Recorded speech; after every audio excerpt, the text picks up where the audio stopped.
മേഘാലയയിൽ ഹണിമൂണിനിടെ ഭർത്താവിനെ കൊലപ്പെടുത്തിയ കേസിലെ മുഖ്യപ്രതിയായ യുവതിക്ക് ജാമ്യം. 10 മാസത്തെ ജയിൽവാസത്തിന് ശേഷമാണ് ഇൻഡോർ സ്വദേശിനിയായ സോനത്തിന് ഷില്ലോങ് കോടതി ജാമ്യം അനുവദിച്ചത്.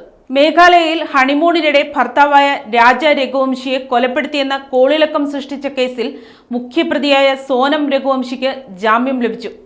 ഇതിനു മുൻപ് 3 തവണ ജാമ്യാപേക്ഷ തള്ളിയിരുന്നുവെങ്കിലും ഒടുവിൽ ഷില്ലോങ് കോടതി ഇവർക്ക് ജാമ്യം അനുവദിക്കുകയായിരുന്നു.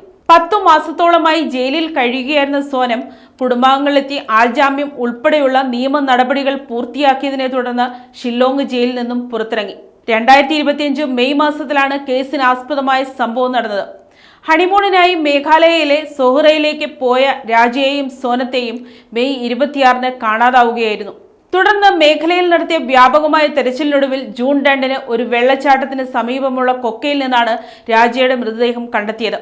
പിന്നീട് ഉത്തർപ്രദേശിൽ വെച്ച് പോലീസ് കസ്റ്റഡിയിലെടുത്ത സോനം തന്റെ കാമുകനായ രാജ് കുശ്വാഹയുടെയും മറ്റ് 3 പേരുടെയും സഹായത്തോടെ ഗൂഢാലോചന നടത്തി ഭർത്താവിനെ കൊലപ്പെടുത്തുകയായിരുന്നുവെന്ന് കുറ്റസമ്മതം നടത്തിയിരുന്നു. അന്വേഷണം പൂർത്തിയാക്കി പോലീസ് കുറ്റപത്രം സമർപ്പിച്ച സാഹചര്യത്തിലാണ് ഈസ്റ്റ് ഖാസി ഹിൽസിലെ ലീഗൽ എയ്ഡ് സെൽ മുഖേന സോനം വീണ്ടും ജാമ്യാപേക്ഷ നൽകിയത്.